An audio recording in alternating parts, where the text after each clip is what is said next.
Hi everyone, welcome back to my channel Chem Talks by Pooja Malik. I have already uploaded the revision series video of the chapter Electrochemistry. Now we are going to discuss the previous year questions of this unit. ठीक है, अब जो electrochemistry unit है वो आपके board exams में around 5 marks में पूछा जाता है हर साल. अब हम उसके इम्पॉर्टेंट क्वेश्चंस को डिस्कस करेंगे और उनको एग्जाम्स में अटेम्प्ट कैसे करना है, how to do the questions, वो भी मैं आपको साथ साथ बताती रहूँगी.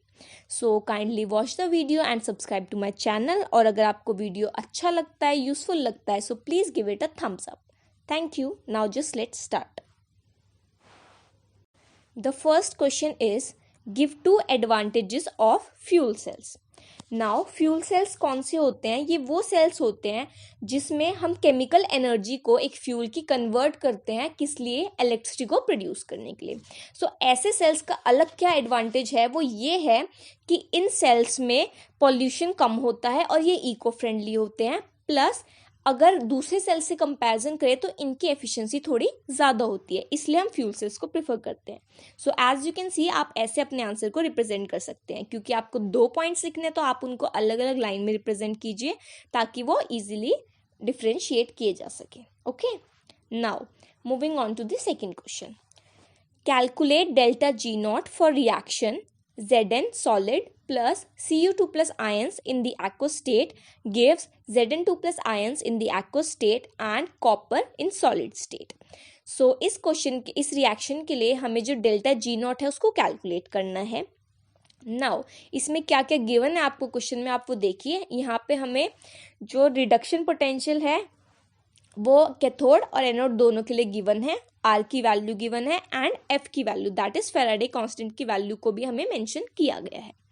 Now moving on to the solution. देखो, ऐसे क्वेश्चन को जब हमें सॉल्व करना है तो उसको हमें स्टेप वाइज सॉल्व करना है. जब भी आप एक न्यूमेरिकल को सॉल्व कर रहे हैं तो एक तो आप अगर मार्किंग के पे देखेंगे, अगर आपको 1 या 2 मार्क में कोई क्वेश्चन पूछा गया है तो आप डायरेक्टली उसको सॉल्व कर दीजिए. और अगर आपको 3-4 मार्क में न्यूमेरिकल पूछा गया है तो आप पहले लिख भी सकते हैं कि क्या क्या वैल्यूज आपको गिवन है एंड देन उसके बाद आप सॉल्व करना स्टार्ट कीजिए. अब जब आप सॉल्व कर रहे हैं तो फॉर्मूले मेंशन करना इंपॉर्टेंट है. एंड अगर आप जो आपके फॉर्मूले हैं उनको बोल्ड करके या फिर उनको एक बॉक्स में पुट कर देते हैं तो उससे वो इजीली विजिबल होते हैं एंड द टीचर नोज कि यस, इसको एटलीस्ट फॉर्मूले आते हैं, अगर कोई बाय चांस कैलकुलेशन मिस्टेक भी हो जाए तो भी. ठीक है. नाउ ये वाला क्वेश्चन 3 मार्क में पूछा गया था. नाउ इसमें सबसे पहले आपको डेल्टा जी नॉट निकालने के लिए ई नॉट की वैल्यू निकालनी पड़ेगी. ठीक है, कि सेल के लिए जो रिडक्शन पोटेंशियल है, सेल पोटेंशियल है, वो क्या है. ठीक है, सेल पोटेंशियल निकालने के लिए हम क्या करेंगे, हमें कैथोड माइनस एनोड वाली वैल्यू चाहिए. अगर आप ध्यान से देखें इस रिएक्शन में क्या हो रहा है, जो जिंक वाला है, जिंक Zn2 प्लस में ऑक्सीडाइज हो रहा है. It is oxidation potential and ये कहाँ पे हो रहा है ऑक्सीडेशन? एनोड पे होता है. एनोड वाला जो ई नॉट है वो क्या होगा? जिंक का होगा, दैट इज -0.76. कैथोड वाले पे क्या होता है? रिडक्शन होता है एंड रिएक्शन में copper 2 plus ions are being reduced to copper solid. ये हमारे रिडक्शन वाला जो एनोड है वो कौन सा होगा? कैथोड. उसकी वैल्यू होगी +0.34 वोल्ट. अब इनको हम फॉर्मूले में पुट करते हैं. ई नॉट सेल की वैल्यू आ जाती है cathode minus anode, that is 0.34 minus -0.76 and the value of E not cell comes out to be 1.10 volt. अब हम अपना सेकेंड फॉर्मूला यूज करेंगे. The second formula is delta G naught is equal to -NF E naught. ठीक है, इसमें हमें पता है एन की वैल्यू 2 है क्योंकि जो रिएक्शन हो रहा है उसमें जो इलेक्ट्रॉन्स का एक्सचेंज हो रहा है ना, ऑक्सीडेशन पे भी और रिडक्शन में भी, वो 2 इलेक्ट्रॉन्स का हो रहा है. नाउ एफ की वैल्यू हमें गिवन है एंड ई नॉट अभी हमने कैलकुलेट किया है. हम ये सारी वैल्यूज को पुट करके अपने न्यूमेरिकल को सॉल्व कर देंगे. Now the third question, give 2 points of difference between electrochemical cell and electrolytic cell. ठीक है, ये जो थर्ड क्वेश्चन है ये 2 मार्क्स में आपको पूछा गया है. देखो, जब भी हमें डिफरेंस पूछा जाए तो इट इज़ वेरी इंपॉर्टेंट कि हम उसको टैबुलर फॉर्म में रिप्रेजेंट करें. डिफरेंस का मीनिंग ही यही है कि हमें बताना है कंपैरेटिवली कि इस एक सेल में क्या हो रहा है और दूसरे सेल में क्या हो रहा है. We need to express it in a tabular form. जैसे कि आप सॉल्यूशन में देख सकते हैं, इलेक्ट्रोकेमिकल सेल के पॉइंट क्या है, इसमें एनोड नेगेटिव होता है और कैथोड पॉजिटिव होता है. वेयरएज इलेक्ट्रोलिटिक सेल में एनोड पॉजिटिव होता है एंड कैथोड नेगेटिव होता है.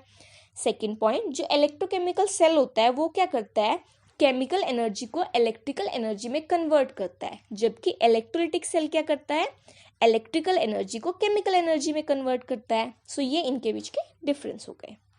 Now moving on to the next question, question number 4। So question number 4 3 marks में पूछा गया है and it contains 3 part. So basically each part has a value of 1 mark. Now question में उसने पूछा क्या है, out of following pairs predict with reason which pair will allow greater conduction of electricity. ठीक है, तो आपको दो पेयर्स दिए, दो मतलब एक पेयर में दो आपको पॉइंट्स मेंशन किए जाएंगे, उसमें से आपको कंपैरेटिवली बताना है कि किसमें इलेक्ट्रिसिटी का कंडक्शन ज्यादा होगा। So let's move on to the first part, silver wire at 30 degree Celsius और silver wire at 60 degree Celsius. So यहाँ पे आपको कंपैरेटिवली बताना है कि अगर हम एक सिल्वर वायर 30 डिग्री सेल्सियस पे ले रहे हैं और 60 डिग्री सेल्सियस पे ले रहे हैं तो कब कंडक्शन इलेक्ट्रिसिटी का ज़्यादा होगा। सो अब यहाँ पे आप देखिए टेम्परेचर से कंपैरिजन किया गया है ना, तो टेम्परेचर जब जैसे जैसे कम होता है ये रेजिस्टेंस उस पर इफेक्ट होती है। टेम्परेचर कम होता है तो रेजिस्टेंस भी कम होती है, एंड वी ऑल नो कि रेजिस्टेंस और कंडक्शन क्या है, बिल्कुल अपोजिट है। सो रेजिस्टेंस कम होगा तो कंडक्शन क्या होगा, इंक्रीज होगा। दैट इज वाई जब सिल्वर वायर 30 डिग्री सेल्सियस पे होगा तो उसमें टेम्परेचर कम है, रेजिस्टेंस कम है एंड कंडक्शन ज्यादा होगा। So answer is 30 degree Celsius. Now second part, 0.1 molar CH3COH solution और 1 मोलर CH3COH सॉल्यूशन। सो इन दोनों में अगर हम कंपैरिजन करें तो हमारे कंसंट्रेशन के बेसिस पर ही होगा। अब आप यहाँ पे देखिए डाइल्यूशन करने से क्या होता है, जैसे ही मैंने 1 मोलर सॉल्यूशन को 0.1 मोलर में रिड्यूस किया, मैंने डाइल्यूशन किया। डाइल्यूशन करते ही क्या हुआ, डिग्री ऑफ आयनाइजेशन इंक्रीज हो गया, क्योंकि जैसे ही डाइल्यूशन करा यहाँ पे आयनाइजेशन ज़्यादा हो गया। ठीक है, आयनाइजेशन इंक्रीज हुआ तो कंडक्शन इंक्रीज हो गया। So it is 0.1 molar CH3 solution that generates more electricity. Okay, now its third part, KCl solution at 20 degree Celsius और KCl solution at 50 degree Celsius, कौन ज़्यादा इलेक्ट्रिसिटी को कंडक्ट करेगा। सो अगर यहाँ पे हम देखें, क्योंकि सॉल्यूशन की बात हो रही है, तो आप देखो जैसे ही टेम्परेचर ज़्यादा होगा जो आयंस का मूवमेंट है वो ज़्यादा टेम्परेचर पे होता है ना। टेम्परेचर जैसे ही हम इंक्रीज करेंगे जो आयंस की मोबिलिटी है वो इंक्रीज हो जाएगी, और जैसे ही आयंस की मोबिलिटी इंक्रीज होगी we know that conductance depend on the mobility of ions, so conductance भी उसी का ज़्यादा होगा। So answer is KCl solution at 50 degree Celsius will allow greater conduction. Okay, now next question fifth. So fifth question जो है वो 5 marks में पूछा गया है एंड इट कंटेन्स 3 पार्ट। सो उनको हम एक एक करके डिस्कस करते हैं फिफ्थ क्वेश्चन के तीनों पार्ट्स को। The first part states that the conductivity of 0.001 मोल पर litre acetic acid is 4.95 into 10 to the power -5 Simon per centimeter. Calculate dissociation constant if delta naught m for acetic acid is 390.5 Simon centimeter square per mole. So as we know this is a numerical and हमें उसी format में इसको solve करना है, given mention करना है, then फॉर्मूले इसको रेक्टेंगल्स में या बॉक्सेस में पुट करना है ताकि it is visible more. Okay, now let's start. देखो इस क्वेश्चन में आपको कंडक्टिविटी कापा दिया हुआ है और कॉन्सेंट्रेशन सी दिया हुआ है एंड निकालना क्या है, डिसोसिएशन कांस्टेंट। जब हमें डिसोसिएशन कांस्टेंट कैलकुलेट करना है तो हमें डिग्री ऑफ आयनाइजेशन पता होनी चाहिए उसके लिए। ठीक है, उसके फॉर्मूले में वो भी आती है। डिग्री ऑफ आयनाइजेशन निकालने का सिंपल फॉर्मूला क्या है, molar conductivity at any temperature at any concentration divided by molar conductivity eight limited concentration. ठीक है, सो इसको हम निकालते हैं। यहाँ पे क्या है, 3 फॉर्मूले बेसिकली इसमें यूज होंगे। सो 5 में से 3 मार्क्स की वेटेज तो इसी क्वेश्चन की हो जाती है। ठीक है, कौन से फॉर्मूले यूज होंगे, सबसे पहले हम इसमें निकालेंगे molar conductivity at concentration C। उसके लिए फॉर्मूला यूज हम करेंगे lambda m is equal to K/C। ठीक है, लैम्डा m की जब हम वैल्यूज पुट करेंगे, K की वैल्यू दैट इज कापा की वैल्यू हमें पता है एंड C की वैल्यू हमें पता है, उसको हमने पुट किया and lambda m comes up to be 49.5 siemens centimetre square per mole. Now जब हम अल्फा कैलकुलेट करेंगे that is degree of ionisation, उसका फॉर्मूला क्या होता है, lambda m divided by lambda m nought, यानी कि molar conductivity at any concentration C divided by limiting molar conductivity. So यहाँ पे हम वैल्यू पुट करेंगे क्योंकि हमें लिमिटेड मोलर कंडक्टिविटी पहले से फॉर्मूले में क्वेश्चन में मेंशन है। ठीक है। ठीक है। सो अल्फा की वैल्यू हम निकाल लेंगे, it comes out to be 0.126। Now जब हमें डिग्री ऑफ आयनाइजेशन आ चुकी है, अब हम डिसोसिएशन कांस्टेंट इजीली कैलकुलेट कर सकते हैं। उसका फॉर्मूला क्या होता है, C alpha square divided by 1 minus alpha. तो अल्फा की जगह हम 0.126 पुट करेंगे एंड हमें सी की वैल्यू भी गिवन है। सो वैल्यू पुट करके हम इजीली अपने न्यूमेरिकल को सॉल्व कर सकते हैं। एंड इसमें आप यूनिट्स भी मेंशन कीजिए। ध्यान रखिए जब भी हम न्यूमेरिकल कर रहे हैं तो उसमें यूनिट्स का मेंशन करना इंपॉर्टेंट है। ओके, नाउ इसी क्वेश्चन का सेकेंड पार्ट, फिफ्थ क्वेश्चन का, write Nernst equation for the reaction below at 25 degree Celsius. Reaction है twice Al plus thrice Cu2 plus gives 2 moles of Al3 plus 3 moles of Cu, that is copper. Now Nernst equation का जो general form है, we know that it is E cell is equal to E not cell minus 0.0591 by n log concentration of products divided by concentration of reactants. Now इसमें n की value हमें calculate करके put करनी है and product and reactants की value. So n की value जैसे कि आप रिएक्शन में देख सकते हैं, जब हम इसको हाफ सेल रिएक्शंस लिखेंगे एंड उसको बैलेंस करेंगे तो जो आयंस का एक्सचेंज आता है that comes out to be 6। So n की वैल्यू यहाँ पे 6 है। एंड आप देखिए इसको कैसे लिखेंगे, E cell is equal to E not cell minus 0.0591 by 6 log of, अब प्रोडक्ट में हमारा क्या बन रहा है, Al3 प्लस आयंस फॉर्म हो रहे हैं एंड क्योंकि 2 स्टोशियोमेट्रिक कोफिशिएंट है उसको हम ऊपर स्क्वायर की तरह पुट कर देंगे। ऐसे ही Cu2 प्लस हमारा रिएक्टेंट है and 3 is the stoichiometric coefficient. And we know that हमने यहाँ पे Al और Cu क्यों पुट नहीं किया, क्योंकि वो सॉलिड है, उसकी कॉन्सेंट्रेशन को हम यूनिटी एज्यूम करके चलते हैं। Now let's move on to the third part. It states that what are secondary batteries? Give an example. So secondary batteries कौन सी होती हैं, जिनको आप एक बार यूज करने के बाद दोबारा भी यूज कर सकते हैं, दोबारा भी रिचार्ज कर सकते हैं, ठीक है। They can be reused again and again. So इसका बस आप डेफिनेशन लिख दीजिए एंड एग्जाम्पल में मेंशन कर सकते हैं आप लेड स्टोरेज बैटरी या फिर nickel cadmium batteries. Okay, now sixth question 2 parts में पूछा गया है and it is of 5 marks. Okay, so it states that represent cell in which following reaction takes place. Okay, आपको रिएक्शन दी है और आपको इसके लिए सेल बताना है, सेल का रिप्रेजेंटेशन कैसा होगा एंड उसके बाद आपको इसकी EMF भी कैलकुलेट करनी है, ठीक है। सो इसको हम सॉल्व करते हैं। नाउ रिएक्शन देखिए आप, twice Al plus thrice Na2 plus gives twice Al3 plus thrice Na। Okay, so इस रिएक्शन को अगर हम देखें तो सेल रिप्रेजेंटेशन आप देखिए सॉल्यूशन में, इसको हमने कैसे रिप्रेजेंट किया आप समझते हैं। सबसे पहले जब हम सेल को रिप्रेजेंट कर रहे हैं तो इसमें आप देखिए जो Al है वो Al3 प्लस में क्या हो रहा है, ऑक्सीडाइज हो रहा है एंड जो Na2 प्लस है वो Na में रिड्यूस हो रहा है, ठीक है। सो जो हमारा ऑक्सीडेशन वाला है उसको हम लेफ्ट पे लिख रहे हैं, जहाँ पे हमारा एनोड वाला जो है पोटेंशियल, ठीक है। सो Al से Al3 प्लस एंड हमें पता है एक सिंगल हॉरिजॉन्टल लाइन किसको सेपरेट करती है, हमारे जो ऑक्सीडाइजिंग और जो रिड्यूसिंग मीडियम है उनको सेपरेट करने के लिए हम डबल वर्टिकल लाइंस यूज़ करते हैं, और जो एक ही मीडियम में सेपरेट करने के लिए यूज़ करते हैं लाइक आयंस और जो हमारा सॉलिड पार्ट है उसके लिए हम सिंगल वर्टिकल लाइन को यूज़ करते हैं, ठीक है। और हमने क्योंकि जहाँ पे आयंस होंगे उनकी एक पर्टिकुलर कॉन्सेंट्रेशन भी होगी तो हमने ब्रैकेट्स में उनकी कॉन्सेंट्रेशन को भी मेंशन किया है।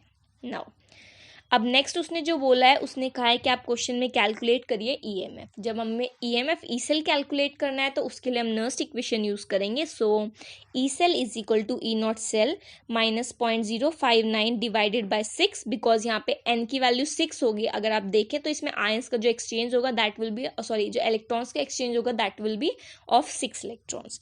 नाउ लॉग, और इधर आपको पता ही है लॉग के बाद हमें प्रोडक्ट लिखना है और रिएक्टेंट। सो प्रोडक्ट में जो आयंस फॉर्म हो रहे हैं that is Al3 plus and stoichiometric coefficient is 2। Similarly reactant में जो आयंस है that is Na2 plus and stoichiometric coefficient is 3। Now इसमें हम वैल्यूज पुट करेंगे, ई नॉट सेल हमें गिवन है क्वेश्चन में वो पुट किया, Al एंड निकल की कॉन्सेंट्रेशन को पुट किया, n को 6 पुट किया and the value of EMF comes out to be 1.42 volt.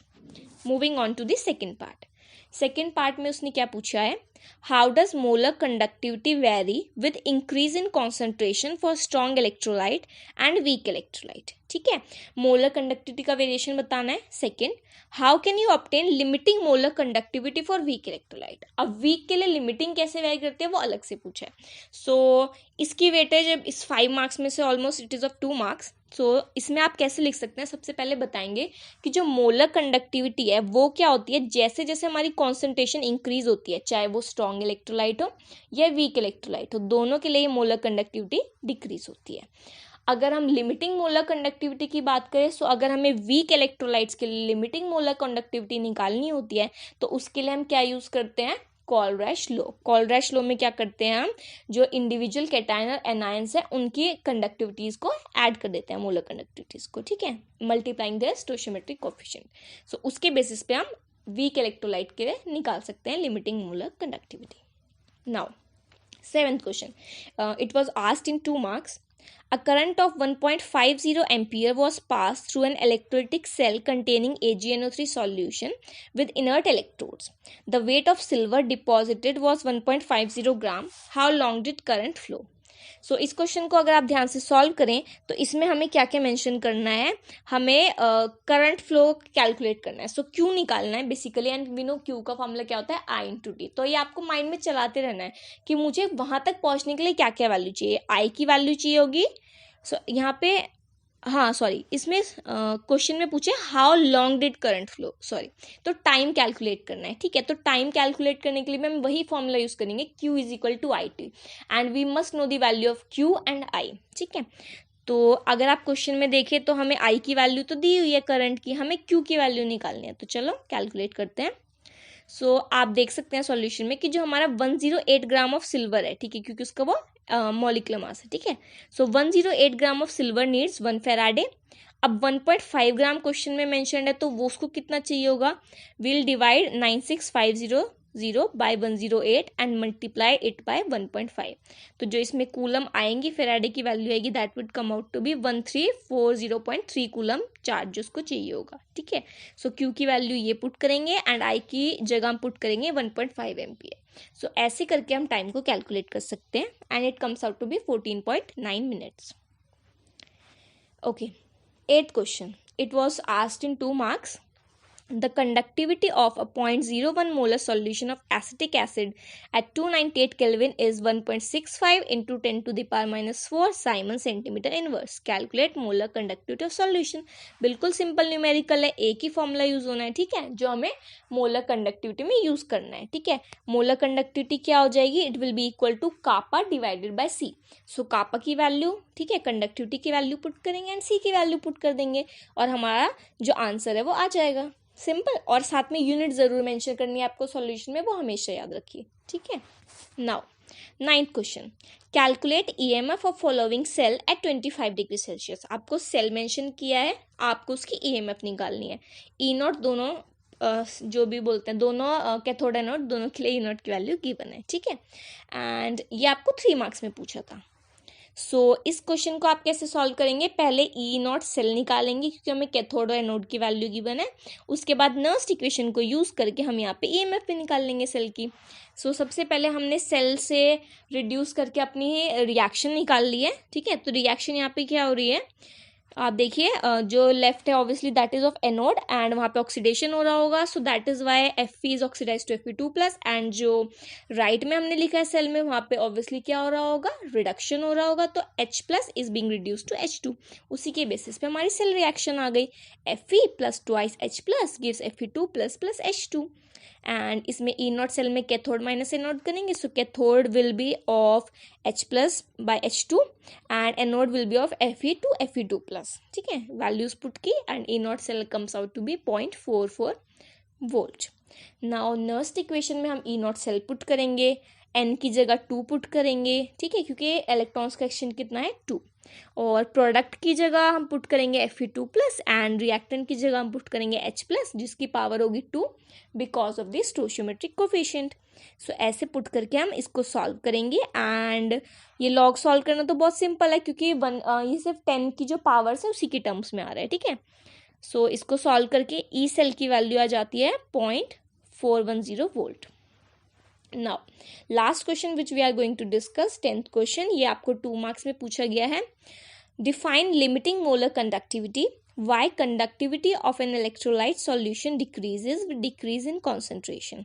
So limiting molar conductivity क्या होता है? Basically it is the molar conductivity of a solution at infinite dilution or when concentration approaches zero.